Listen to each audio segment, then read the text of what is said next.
Good evening. Assalamu alaikum wa rahmatullahi wa barakatuh, and welcome to News in Focus. My name is Faraz Patel. We'd like to thank you, the viewer, for staying with us here on Hilaal TV, DSTV channel 347. Now, the United Nations Refugee Works Agency continues to face unprecedented challenges in continuing to carry out its work following the Knesset adoption in October last year of two laws banning its operation in Israeli territory and prohibiting Israeli authorities from having any contact with the agency. Now, this comes as Israel has accused UNRWA of having ties to the Hamas military operation, which occurred on October the 7th, 2023. Till today, there seems to be no evidence supporting that. What it has done, though, it has made life difficult for UNRWA to get to many of the refugee camps, despite the ceasefire that is currently on the go in Gaza. Joining me now, I'd like to welcome the spokesperson of UNRWA. Joining me from Amman in Jordan, it is Jonathan Fowler. Jonathan, good day. Thank you so much for joining us here on News in Focus on Hilaal TV. Thank you for having me on the show. It's a pleasure to be with you. Jonathan, I think one of the things that one needs to speak about is just the difficulty UNRWA has had in really trying to execute its operations, especially in the last 12 months. Absolutely. I mean, the humanitarian crisis in the Gaza Strip is unprecedented. This is a humanitarian crisis which, on all indicators, is absolutely desperate.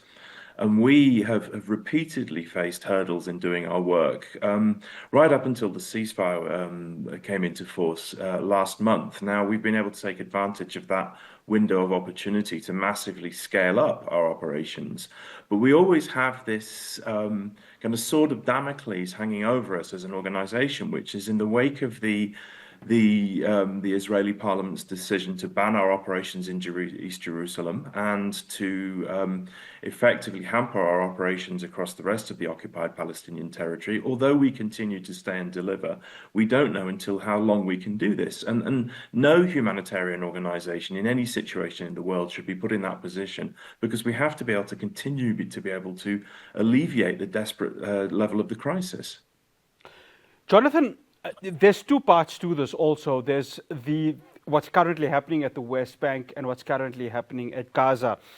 And when you look at it, of course, it's two interlinked conflicts that are happening there, but both really needing to serve the same purpose. UNRWA facilities, I mean, I just watched a couple of days ago when one of your representatives was touring parts of Gaza. It is absolutely destroyed. The rubble.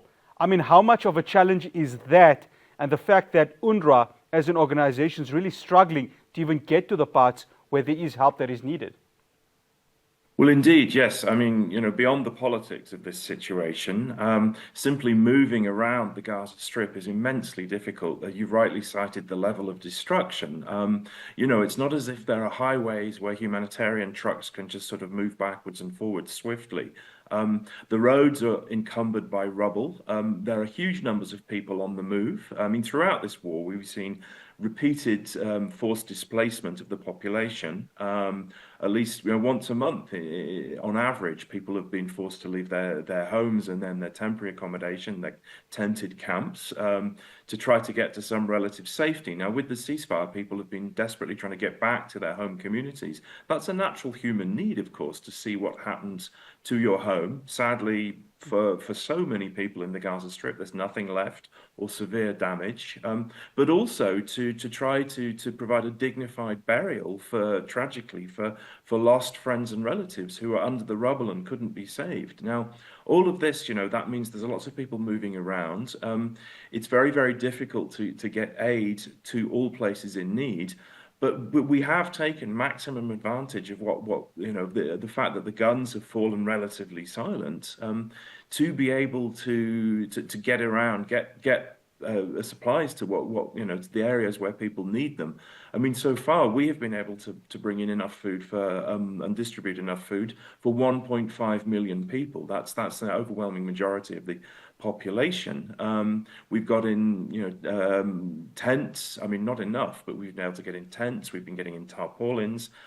We are the largest humanitarian agency operating in the Gaza Strip, by far the biggest part of the United Nations. We have around 7,000 operational staff in the Gaza Strip. The rest of the UN system has about 400 people combined. And so nobody can continue doing the humanitarian operation at the scale required. We continue to do our maximum. We're trusted. Our staff are part of the communities themselves. All of this means that we need to be able to continue doing our work because, I mean, we're described often as the backbone of the humanitarian operation, but in many ways we're the entire body of the United Nations operation on the ground in Gaza. Jonathan, the first calls for a ceasefire was made obviously in November 2023. Of course, it was vetoed by the United States of America, and we saw 3 to 4 other vetoes occurring. How much has that made life difficult for UNRWA to really execute? Because one would say that the more destruction that happens, the more death that happens, it piles on the work for UNRWA to really make sure that the women, children, and the rest of Gaza really could have gotten that assistance. But the fact that these ceasefire drafts that were brought to by the United Nations had that vetoes, how much more difficult did it make UNRWA's work in trying to get to the parts of Gaza, number one, and number two, try and assist in any humanitarian aid, given that many of the crossings, especially the one in Rafah, was closed for a certain period of time? Absolutely. I mean, operating as a humanitarian in any war zone is always complicated. In an active war zone, I mean, there's no purpose served by humanitarians driving into a live conflict and combat zone, getting themselves killed and not being able to deliver the aid to the people in need. So what we always have to do as humanitarians in any war zone around the world is what's known as deconfliction. That means a certain level of contact, sort of technical contact with the warring parties. Now, we've seen over and over again, of course, up until the ceasefire in the Gaza Strip, repeated failures of deconfliction with humanitarians getting killed. Tragically, more than 270 of UNRWA's staff have been killed in the Gaza Strip, and that is an unprecedented figure for United Nations staff members. There's no war since the creation of the United Nations in the wake of the Second World War have so many humanitarians and so many staff members been killed. And that's really something that should focus people's minds, because we've seen repeated failures of deconfliction.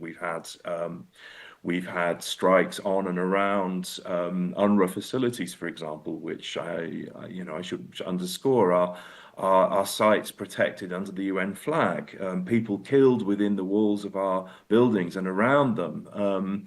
People who'd sought safety there, over and over. I mean, hundreds of separate incidents. This kind of sort of level of operational difficulty is absolutely shocking, of course. This is why, I mean, like the rest of the United Nations system, we appealed from the very beginning for an immediate ceasefire. And it's been proven. I mean, when there was what was labeled the humanitarian pause earlier on in the war, we were able to scale up aid, obviously not to the level required, but we were able to show what was necessary. And we need to be able to keep flooding aid in and getting it to the people in need across the Strip. This is why the ceasefire that we now have, it must hold, it must continue. There is no other option. There is no other option. A couple of days ago, you heard US President Donald Trump saying, well, if the 3 hostages that are held in Gaza are not released, Israel can continue its destruction of Gaza. I mean, both you and I, both the millions of residents of Gaza, don't want that to happen. And I think that's the fear, isn't it, Jonathan, that if something does not give, this is going to resume, and it's going to make work even harder to try and get that humanitarian aid into Gaza. Absolutely. I mean, this is why the ceasefire must continue. Now, I want to emphasize, we, like the rest of the United Nations system, absolutely condemn the attacks of October 2023. And we've also said that the hostages must be released. I mean, we've said that over and over. And anything which allows the ceasefire to be more sustainable is essential. This is why it must continue. we're in this situation where, of course, we have huge anxiety every day as humanitarians about what the prospects are. The latest news is that there's likely to be a release over the weekend, and we just have to hope that that momentum continues and that all parties respect all terms of the ceasefire. I mean, that is absolutely critical, because it's the ordinary people of the Gaza Strip who have been bearing the brunt of this war inside the Gaza Strip, and life-saving work must be able to continue. Any resumption of fighting, by definition, will make it much harder to do the job of supplying aid, and we cannot be placed in that position. After the break, I continue my conversation with Jonathan Fowler, who is the spokesperson of UNRWA. Do stay tuned. Welcome back. I'm still in conversation with the spokesperson of the United Nations Refugee Works Agency, Jonathan Fowler. Jonathan, thank you so much for staying with us. These allegations that Israel have made with regards to UNRWA workers being involved in that Hamas military operation, which occurred on October the 7th, we've seen the ramifications, especially the stopping of funding to UNRWA, which has been key, especially from the United States of America. How much did those allegations really hit UNRWA hard in just allowing, number one, the funding to come through, and number two, that very same funding to really allow for the basic aid to be delivered to Palestinians across Gaza and the West Bank? Well, precisely. Over the past 12 months, the agency has been placed in an incredibly difficult position because of these allegations. Now, I want to address that we take all allegations seriously. In fact, we always have investigated allegations, which sometimes, they emerge from within the organization. Sometimes they're outside allegations. In the case of the allegations that were made last year about alleged involvement of eventually 19 UNRWA staff members in the October 2023 attacks, there was an independent investigation, and that concluded that in 9 of the 19 cases, there was sufficient evidence to suggest there may have been some kind of involvement, but it could not be independently corroborated. It could not be substantiated. Now, on the basis of these allegations, sadly, a number of governments decided to freeze, suspend, indeed in some cases halt funding to UNRWA, potentially pushing the agency to the brink of collapse precisely at the moment where the need for our work and our ability to fulfill our United Nations General Assembly mandate, which we've had for decades, was being placed at risk. Now, when we take how many people work for UNRWA, we have 30,000 people, more than 30,000 people across the region doing their work. We're the only part of the United Nations that provides services directly, education, healthcare, other services like that. This is our mandate, and it's been our mandate from the beginning. But we're talking here about a rhetorical use, as it were, of allegations which could not be substantiated against 9 people to tarnish the entire organization. We've heard all kinds of statements, for example, from senior Israeli officials saying the whole organization is infiltrated by Hamas. But I mean, anybody who has a basic sense of mathematics or statistics knows that 9 does not equal 30,000. So, it's like 0.04%. And these are allegations that could not be substantiated. So we've repeatedly faced, it's like a political campaign and a mis and disinformation campaign to effectively destroy the agency for other reasons. Now, the problem is that the people that we are dedicated to serve, we have, a community of more than 6 million Palestine refugees, many of whom are completely reliant on UNRWA services for their basic needs, the kind of needs that people need in any society, and there is no alternative for them. So this campaign, basically, over the course of the year, many donors chose to return. The United States, unfortunately, did not. But we reached the end of 2024 with a shortfall in our program budget, so the money that we need to be able to do our operations, of 26%. Now, that's huge for a UN agency that has to provide services. This year, we look like we're going to be having, our cash flow has to be managed month by month. This is an incredibly problematic situation. Something which in a way is gratifying within this sort of dark financial picture, as it were, was that we faced a groundswell of support from individual donors from around the world. And some of that actually came through our Zakat stream of funding, which is actually, it's one of these things which the Organization of the Islamic Conference, Al-Aqsa Mosque, other entities like Al-Azhar University have repeatedly flagged as compatible with, that donation stream. And we're launching a new campaign in Ramadan, actually, to raise more funds. So, I mean, that's almost like the silver lining, as it were, in this crisis, is the groundswell of public support. We're not a rich UN agency. We haven't necessarily had a tradition in the past of leveraging funding from the private sector, from individual donors and foundations, and that is something that's worked. But that, of course, does not mean that we're out of the woods at all by any means. As I said, the agency is going to have to move, function from hand to mouth. And we should not be in this situation when the needs in Gaza are so huge, but the needs, of course, in the West Bank are spiraling because of what's happening there. And indeed, where else we work, we work in Lebanon, Jordan, and Syria. Each of those countries have, their different specificities in terms of the work that we do. But the needs are not going away. If anything, they're growing. Jonathan, with it growing, of course, the United States of America under the Donald Trump presidency, here in South Africa, US aid has been completely stopped. The PEPFAR agreement, which was signed by George W. Bush Jr., has completely gone out of the window. Of course, I don't want to go too political with that because there's accusations that Donald Trump has made towards us here in South Africa. But the concern, of course, that you've mentioned, the United States halting funding, their GDP is the strongest within the globe right now. When it comes to per capita income, they are among the strongest in the world. UNRWA, there is a concern, isn't there, that with the United States stopping funding, this kind of puts the organization even in an even backer foot right now, given the crisis that continues to grow within the West Bank and Gaza. Precisely. I mean, we have a mandate from the United Nations General Assembly to do a job of work. We must be able to deliver on that mandate. Now, I mentioned that individual donors have been coming forward, but of course, we've also seen existing donor governments stepping up their funding. We've had governments which have not previously donated money to UNRWA coming forward. I mean, for example, Algeria and Iraq, gave us something in the order of $20 million each last year. But, the absence of US funding, of course, is very, very problematic. This is a new reality. This is a new environment that doesn't just affect UNRWA. It's just that we are the mainstay of the humanitarian operation in Gaza.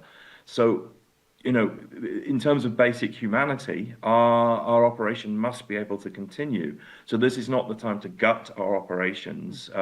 No other part of the UN system has the capacity to do at scale what we do. And indeed, no other part of the UN system has the mandate to do what we do. This is very, very problematic. Now, if I may, I would also want to underscore something, which is, we've discussed the Israeli legislation to ban our operations in East Jerusalem. And there we have 70,000 people who rely on our healthcare system. But also the fact that the legislation prevents Israeli officials having any contact with UNRWA means that, the difficulties for our operations in the West Bank and Gaza will only grow. But we had repeatedly appealed, as had the rest of the UN, for this legislation, one, not to be passed, and then when it was passed in October after that, not to be enforced and implemented, and unfortunately that has happened at the end of January. But we're in this environment now where if a United Nations member state chooses basically to do away with the mandate of something which is created by the UN General Assembly, that's actually a unilateral blow against the multilateral system. So we're in a very dangerous environment because this could create a precedent for situations anywhere in the world.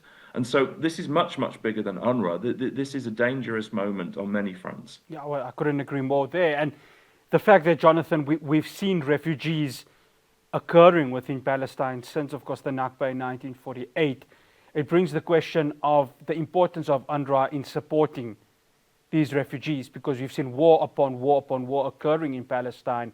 We've seen displacement happen at a mass level. And I think, Jonathan, you'd be the best to really underscore the importance of why UNRWA needs to exist, especially in that part of the world, just to provide the basic human necessities: water, shelter, clothes, food? Absolutely. I mean, we are very committed to our work. But in an ideal world, we would not need to exist. The reason we still exist, almost 75 years after we were created, is actually it's an indictment of a political failure in the region and beyond to create a just and lasting solution to the plight of Palestine refugees. And let's not forget, this is probably one of the most intractable refugee situations, at least in modern history. More than 75 years now. We're still here to provide the services that we're mandated to provide because we were created precisely to provide the kind of basic services that people need in any society: education, healthcare, street sanitation, these kind of things, in the absence of any alternative means to provide them, at least in a consistent way. And this is why we're still here. This is why we still do what we do. Now, any suggestion that somehow you can just get rid of UNRWA overnight, I mean, international law is very, very clear. We should not be replaced because we were created by, decisions of the UN General Assembly. That's one thing. But also, I mean, I referred in previous answers, this is a matter of basic humanity. We are mandated to provide for the basic well-being of a population of people who have no other alternatives, yes, as you've rightly flagged, repeated waves of displacement over the years, all of these things. And that is a decision of the international community to say that this is necessary and remains necessary until there is a just and lasting solution. And sadly, that solution has not been produced. But I also want to emphasize, sometimes our critics say that we're somehow sustaining refugees in this very ugly word that they use, refugeeism. That is completely, I mean, it's spurious, it's false, it's offensive, because actually we exist independently of the rights of Palestine refugees. Those rights were actually set down by a General Assembly resolution a year before we created, and actually 2 years before we became operational. If UNRWA doesn't exist, the rights of Palestine refugees will still exist tomorrow. Sure. The camps in which they live will still exist, because we don't run the camps, we run services in the camps. So anybody who suggests, get rid of UNRWA and then Palestine refugees somehow magically disappear, I mean, that is, it's an unpleasant thought process, but it's also completely bogus. Couldn't agree with you more. Definitely an unpleasant process to think that the existence of UNRWA should not be there, given the devastation since the Nakba in 1948. Jonathan, thank you so much for joining us here on News in Focus on Hilaal TV. Much appreciated. And thank you. That's Jonathan Fowler. He's the spokesperson of UNRWA. After the break, I'm going to be speaking to Mikhail Kasim from Salam Foundation. So they're busy with a search and rescue operation. There have been a lot of missing individuals from various communities here, not just in Gauteng, but also across the country. How are they going ahead and doing their work to try and find someone's loved one? Do stay tuned.